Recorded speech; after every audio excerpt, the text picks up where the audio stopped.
My name is Susana Ruiz, and I am an artist, a doctoral student, hoping to become also a scholar and theorist, and I'm a designer, and specifically game designer.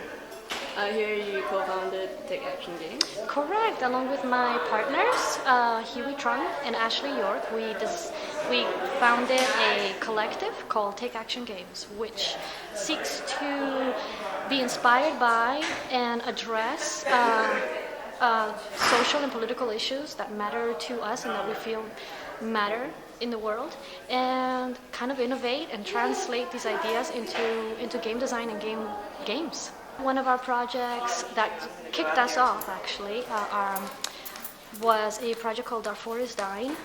It is a game online, a browser game, and it addresses the current humanitarian crisis in the Darfur region of the Sudan, which is a country in northeastern Africa.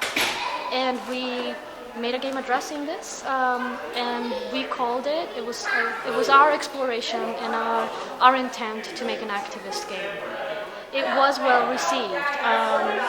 We were invited by members of Congress to Capitol Hill to demonstrate our project and kind of perhaps describe to them why so many people played it. About 3 million people played it.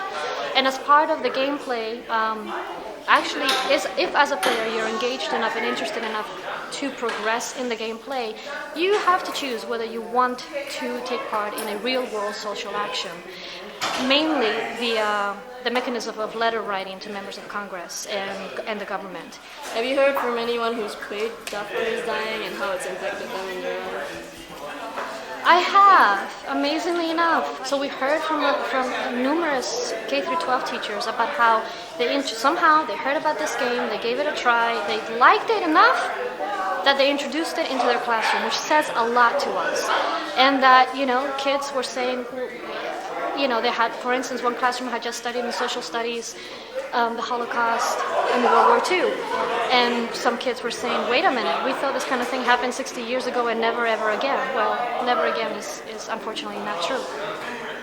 Fantastic. Can you give me your comments on the power of media to create social change? You don't have enough time. The power of media, I don't know. You're going to get me all teary-eyed. There's a lot of power in media.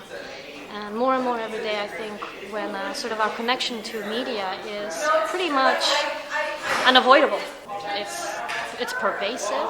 The power of media, I don't have a right answer. The power of media is that it's too awesome. That's it. That's why I don't have an answer, because it's evident and there's nothing more powerful.